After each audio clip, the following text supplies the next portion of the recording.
Namerwisyo sa malaking bahagi ng Luzon ang rumaragasang baha at landslide dahil sa walang tigil na buhos ng ulang dala ng bagyong Enteng.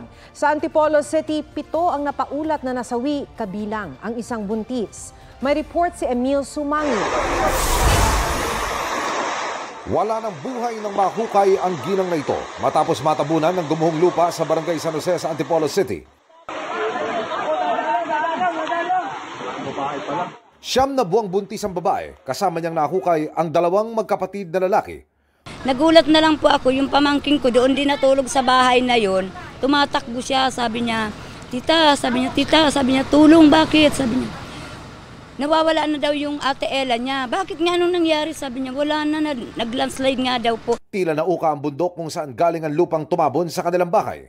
Bukod sa 3 taga-barangay San Jose, may isa pang namatay sa barangay San Luis dahil sa landslide. 3 naman ang nasawi matapos malunod sa pagbaha. Ang bahagi naman ng barangay de la Paz, nagmistulang ilog. Nalubog sa rumaragasang tubig ang isang puting sasakyan. Kulay putik naman ang tubig na umaagos sa Cogyo Village sa barangay Bagong Nayon. Sa barangay Lagundi sa bayan ng Morong Rizal, nagdulot ng hanggang baywang na baha ang magdamag na ulan. Nagtataka rin kami kasi alam namin hindi naman kami binabaha ng ganito. Simula pa. Tapos nung bigla nga lang na nagkaroon ng mga subdivision na dyan, sa taas, sa bundok, ayan na, umpisa na yan. Doon na kami nangangamba. Sa kasagsagan ng ulan, nasira ng tubig ang ilang bahay malapit sa Tanay River. Kabilang sa mga natangay si Mika Tolosa, bukas ipagpapatuloy ang search operations para sa kanya. Ito po ay tinangay kasama po ng kanyang bahay. May kukunin po siyang gamit sa supposed to be. Ngayon, hindi na po siya nakabalik. Sa lakas naman ng agos ng tubig mula sa katabing ilog, nauka ang ilalim ng kalsadang ito. Sa barangay Silangan sa San Mateo Rizal, isinara na ito sa mga sasakyan. Ayusin agad yan. Iko-convert ito into culvert type na bridge. Tuluyan naman bumigay ang riprap na ito sa Las Piñas, Zabote River Drive. 10 sa 20 barangay sa Las Piñas ang binaha. Dama rin ang lakas ng ulan at hangin sa Pasay City. Sa Maynila, pinatumba ng malakas na hangin ng isang puno at poste sa bahagi ng Ross Boulevard. Binaha naman ang isang bahagi ng Baseco Compound. Umabot din sa kalsada ang tubig mula sa Manila Bay dahil sa lakas ng hampas ng alon. Emil Sumangil, nagbabalita para sa GMA Integrated News. Malaking bahagi pa rin ng Felix Avenue sa Cainta, Rizal ang baha hanggang nitong gabi. May mga dineploy ng truck ang LGU pero marami pa rin commuter ang lumusong para makauwi. May report si Nico Wahe.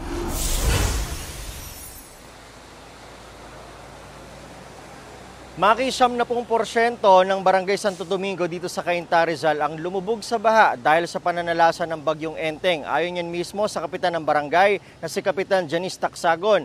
Umabot pa nga sa lagpas tao ang baha sa ilang subdivision dito.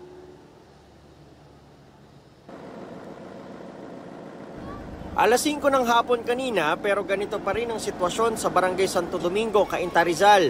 Marami ang nahirapang sumakay. Maraming galing sa trabaho ang nakisakay sa truck ng lokal na pamahalaan para makauwi. Sa Felix Avenue, maraming naglalakad para makauwi. Malalim po yung tubig. Problema, wala po kami pagkain. Umuong kami hanggang bewang po yung tubig. Lubog din sa bahang ilang subdivision. Sakay kami ngayon ng rescue truck nitong Barangay Santo Domingo dito sa Cainta, Rizal. Ang inililibot namin ngayon ay yung Ville East Subdivision kung saan mula raw kaninang alas 10 ng umaga ay lagpas tao ang baha. Ngayon, alas 6 na pasado ng gabi, medyo bumaba na. Nasa bandang baywang at dibdib na lang yung baha rito. Maraming residente hindi alintana ang gadibdib na baha para lang makabili ng pagkain. May iba na nakasakay sa bangka at mga makeshift na pampalutang. Sa junction po, bumili po ng ulam. Wala na po kaming stock sa bahay. Titingnan ko po yung motor ko dyan sa labas. Hindi ko po alam, baka tinangay na ng baha eh. Bukod sa mga bahay, may mga sasakyan ding lubog sa baha. Inilubog na naman halos ang 90% ng aming nasasakupan dito sa Barangay Santo Domingo. Mas nagpabaha pa raw ang pagguho ng ilang perimeter fence sa Cainta. Naging cause ng pagpasok ng mabilisang pagpasok ng mga tubig baha dito sa area ng Cainta. Meron isa sa Village East, meron sa Barangay San Isidro. Maki, mayroong 3 evacuation center ngayon dito sa Barangay Santo Domingo kung saan 17 pamilya ang pansamantalang tumutuloy. Maki. Maraming salamat, Nico Wahe. Naramdaman sa Aurora ang hagupit ng bagyong Enteng nang maglandfall ito sa bayan ng Kasiguran. May report si Ian Cruz. Ganito katindi ang hagupit ng bagyong Enteng sa Kasiguran, Aurora nang maglandfall kaninang hapon. Sa lakas ng hangin, bumagsak ang lonang ito. Malalaki ang mga alon. Wala ng kuryente simula pa umaga. Marami ang nakikicharge ng cellphone sa munisipyo. Sobrang lakas po siguro ng hangin, tsaka yung ulan po. Nagsanip parang mag-ipo-ipo po yung ulan. Brown out po. Tsaka kailangan may communication sa mga kapatid para malaman nila yung sitwasyon po dito. Sa bayan naman ng Dinalungan, inalis muna ng mga mangingisda sa laot ang kanilang bangka. Ilang puno ang bumagsak sa highway. Report na rin po ibang barangays po natin na affected na po yung mga crops po nila, kagaya po ng mga palay, mais, mga ganyan po. Nagsitumbahan na, sir. Sa San Fernando, La Union, naranasan ang malakas na ulan. Ilang kalsada ang binaha. Nagsilikas naman ang ilang residente ng Marilao, Bulacan dahil sa baha. Lagpas tao ang baha sa ilang parte ng Barangay San Jose Patag sa bayan ng Santa Maria. Patuloy ang pagbabantay ng mga taga-barangay para pigilan ang mga taong gustong tumawid. Nagpakawala naman ng tubig ang Bustos Dam matapos itong lumampas sa spilling level. Ian Cruz nagbabalita para sa GMA Integrated News. Nagdeklara na ng state of calamity sa Naga City, Camarines Sur dahil sa malawakang pagbaha. May report si James Agustin. Isang bayang inanod sa Labo River sa Camarines Norte. Wala namang nasaktan dahil walang tao sa bahay. Isinailalim na sa state of calamity ang Naga City, Camarines Sur dahil sa malawakang pagbaha. Nagulat nga po kami kasi po ilan baha naman po dito, hindi naman katulad dati. Ngayon po talagang napakabilis po talaga. Ayon sa lokal na pamahalaan, ngayon lang nila ulit naranasan ng ganitong kalalang pagbaha sa nakalipas sa 3 dekada. Kasabay pa noon yung high tide kasi meron tayong ilog, yung Bicol River. Ito ay konektado po ito sa San Miguel Bay. At may panahon po na mataas yung level ng tubig. Kinumpirma ng LDRMO na 2 na ang nasawi dahil sa bagyo. Isang lalaki na kuryente at isang 9 na buwang sanggol na babae. Sa bayan ng Milaor, abot dibdib na ang tubig. Bangka muna ang ginagamit ng ilang residente. Binulabog naman na rumaragas ang baha at malakas na hangin ang bayan ng Pio Duran sa Albay. Inilikas na ang ilan para sa kanilang kaligtasan.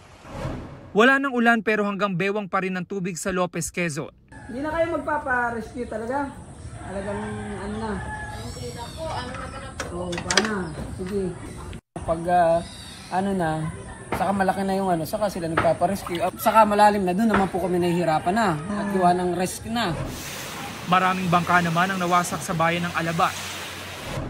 Isolated naman ang malaking bahagi ng Mabitak, Laguna dahil sa hanggang bewang na baha. Umapaw ang Mabitak Santa Maria River. Mga umapaw na irigasyon naman ang nagpabaha sa Pila at Santa Cruz. Apektado pati mga Itikan at Babuyan. Sa Cebu City, patay na ma-recover ang 17 anyos sa babae mula sa gumuhong pader at riprap. 5 nasugatan, 8 bahay ang nasira. 2 naman ang nasawi habang 4 ang nasugatan sa landslide sa Biri, Northern Samar. Ayon sa Office of the Civil Defense Eastern Visayas, halos 20,000 ang apektado ng pagbaha at pagguho ng lupa sa buong rehiyon. James Agustin, nagbabalita para sa GMA Integrated News. 1.5 milyong piraso ng laptop, libro at iba pang gamit ng DepEd ang 4 na taon na umanong nakatenga. Isiniwalat yan ni Secretary Sani Angara sa pagdinig sa Kamara para sa hinihinging budget ng DepEd para sa susunod na taon. Humingi na raw sila ng tulong para may alis sa mga gamit sa warehouse ng kanilang logistics provider. Tinalakay rin sa pagdinig ang paggamit ng 112.5 million pesos na confidential funds ng DepEd noong panahon ni Vice President Sara Duterte. Pero sabi ng DepEd, hindi nila alam kung paano ito ginamit ng dating liderato ng DepEd. Hinihingan pa namin ng reaksyon ng Vice Presidente sa mga issue na lumabas sa pagdinig.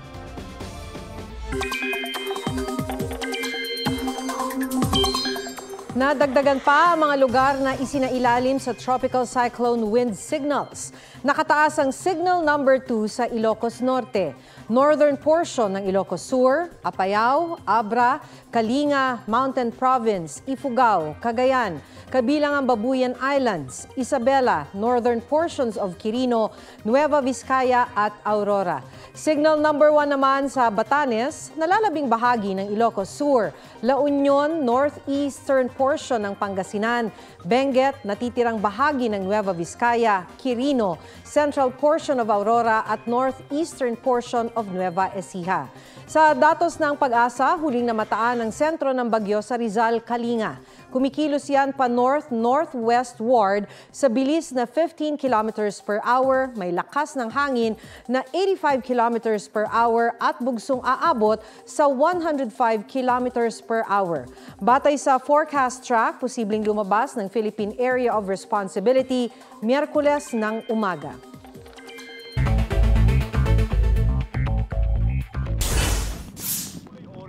Kitang-kita ang apoy na tumutupok sa MV Camila na nakadaong malapit sa Navotas Centennial Park. Na-rescue ang 18 sakay ng barko, 2 sa kanilang sugatan. 2 barko rin ang bumangga sa dike dahil sa lakas ng hangin at alon. Nabasag ang ilang bahagi ng dike. Sunog sumiklab sa isang residential area sa Scout Limbaga sa Quezon City. Isa ang patay. Sugatan ng 2 bomberong rumisponde sa sunog. Inaalam pa ang sanhi ng apoy. Joseph Morong nagbabalita para sa GMA Integrated News. Huwag magpahuli sa mga balitang dapat ninyong malaman. Mag-subscribe sa GMA Integrated News sa YouTube. Sa mga kapuso abroad, subaybayan nyo kami sa GMA Pinoy TV at sa www.gmanews.tv.